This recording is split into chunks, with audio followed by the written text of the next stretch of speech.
Halo anak-anak, selamat pagi. Apa kabar kalian semua? Ibu berharap kalian dalam keadaan sehat ya. Nah, anak-anak, hari ini kita berjumpa lagi di pembelajaran tematik. Nah, pada pertemuan sebelumnya kita sudah belajar di pembelajaran 5. Hari ini kita akan masuk di pembelajaran yang ke-6. Nah, bagaimana anak-anak? Apa kalian sudah siap untuk belajar? Kalau kalian sudah siap, yuk kalian simak penjelasan ibu ya.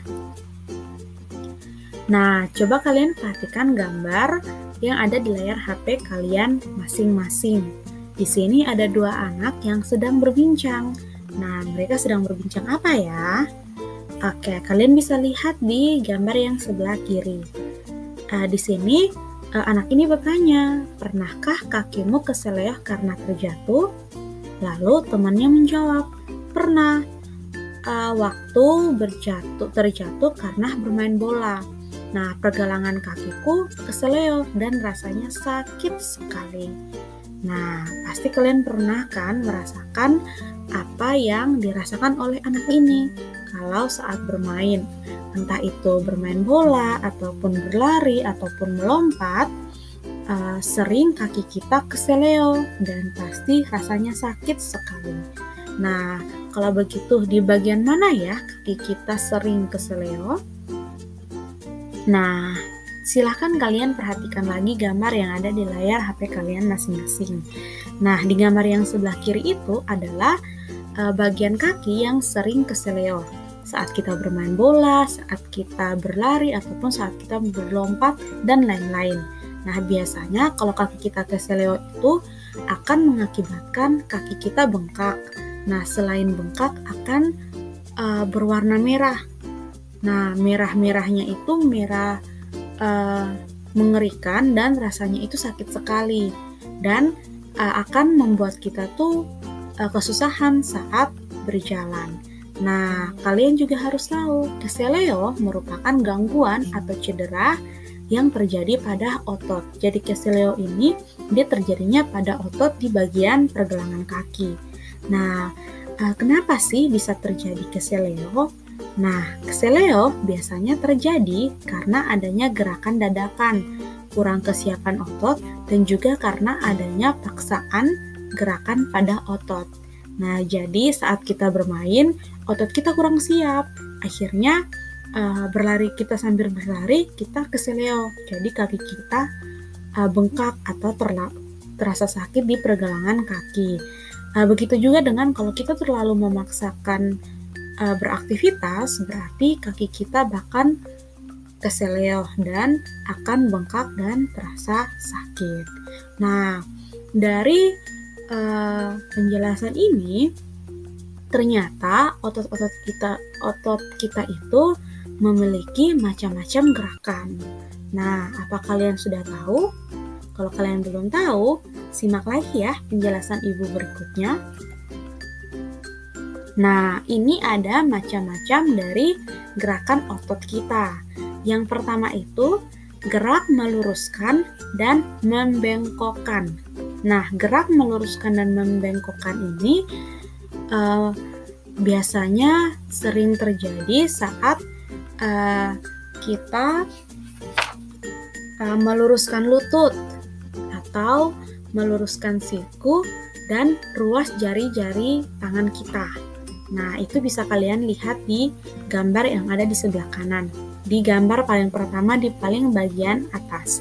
Nah, jadi gerak meluruskan dan membengkokkan terjadi saat kita meluruskan lutut, siku, dan ruas jari.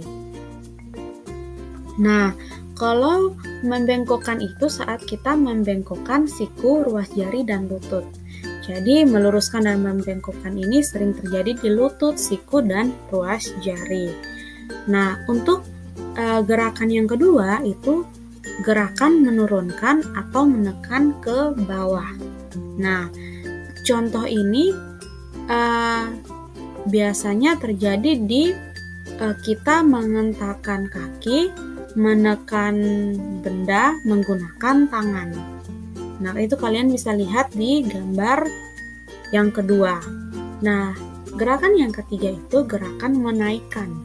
Nah, gerakan menaikkan ini biasa terjadi di saat kita mendekatkan lutut ke tubuh atau gerakan jalan di tempat. Jadi, coba kalian praktekkan gerakan jalan di tempat. Lutut kita akan naik ke atas dan mendekati tubuh kita. Nah, itu adalah gerak menaikkan atau gerak mendekatkan sumbu tubuh. Itu adalah gerakan otot yang ketiga. Yang berikut adalah gerakan memutar. Gerak memutar ini biasanya sering terjadi saat kita memutar lengan. Nah, saat kita memutar lengan kita, itu terjadi gerakan otot yang sedang memutar. Gerakan otot yang terakhir adalah gerak menjauhkan. Nah, gerak menjauhkan ini biasanya sering terjadi saat kita merentangkan tangan atau menggerakkan kaki ke samping. Nah, itu adalah menjauhkan. Sedangkan kalau gerak mendekatkan tubuh, kita bisa mendekatkan tungkai kaki kita dengan sumbu tubuh, dengan tubuh, atau tangan yang tadi kita rentangkan kita luruskan kembali atau kita dekatkan kembali dengan tubuh kita. Terus kaki yang tadi kita menggerakkan ke samping itu kita atau melebarkan itu, kita lebarkan kaki kita rapatkan lagi. Itu adalah contoh gerakan mendekatkan otot ke tubuh. Nah, selanjutnya supaya kalian lebih paham, kalian bisa lihat contoh gambar berikut.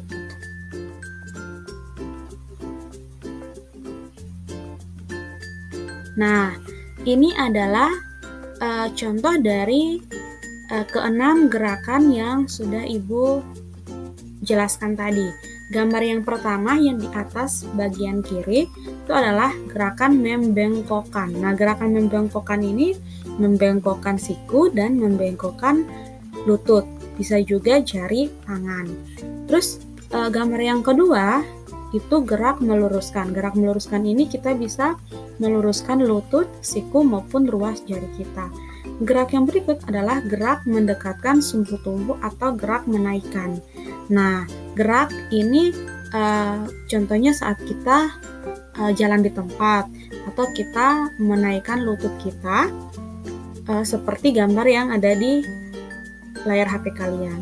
Terus gerak yang berikut adalah gerak menjauhkan. Nah, gerak menjauhkan ini seperti kalian merentangkan tangan dan melebarkan kedua kaki kalian. Nah, ini menjauhkan. Kalau gerak mendekatkan berarti kalian merapatkan kaki kalian dan tangan yang tadi direntangkan itu dikembalikan ke posisi semula atau didekatkan dengan tubuh.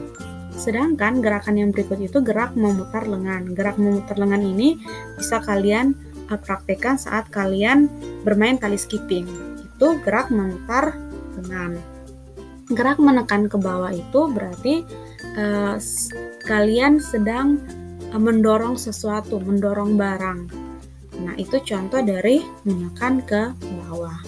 Nah, bagaimana anak-anak dengan macam-macam gerakan otot yang sudah Ibu jelaskan dan contoh-contoh yang Ibu sudah sertakan gambarnya, apa kalian sudah bisa membedakan gerakan-gerakan kalian setiap hari itu termaksud dalam macam-macam gerak otot yang mana? Oke, selanjutnya kita akan mengetahui cara menjaga kesehatan otot. Nah, otot kita itu harus kita jaga agar tetap sehat. Caranya bagaimana? Yang pertama itu kita harus menghindari gerakan yang membebani kerja otot secara berlebihan. Jadi kita tidak boleh kerja yang berlebihan sehingga otot kita terasa terbeban. Yang kedua, kita harus melakukan peregangan. Jadi sebelum kita berolahraga, sebelum kita kerja yang berat, kita harus melakukan peregangan atau istilahnya pemanasan. Nah, terus yang berikut adalah melakukan latihan rutin. Lalu memenuhi kebutuhan cairan tubuh, yaitu kita harus minum air yang banyak, mengonsumsi makanan yang sehat, lalu mengonsumsi makanan yang bergizi dan bermanfaat bagi otot. Jadi kita itu tidak boleh makan sembarang, kita itu harus makan 4 sehat 5 sempurna. Kalaupun tidak memakan semuanya, setidaknya kita harus makan banyak sayur, makan banyak daging supaya otot kita menjadi kuat. Jangan lupa untuk minum air yang banyak dan juga minum susu. Yang terakhir adalah meringankan nyeri otot. Nah, sekian materi dari Ibu hari ini anak-anak. Semoga yang sudah Ibu jelaskan dari cedera, dari keseleo, dari macam-macam otot sampai cara menjaga kesehatan otot dapat kalian pahami dengan baik ya. Nah, sampai jumpa di pertemuan berikut anak-anak. Terima kasih sudah menonton video pembelajaran dari Ibu. Selamat belajar, sampai jumpa dan selamat pagi.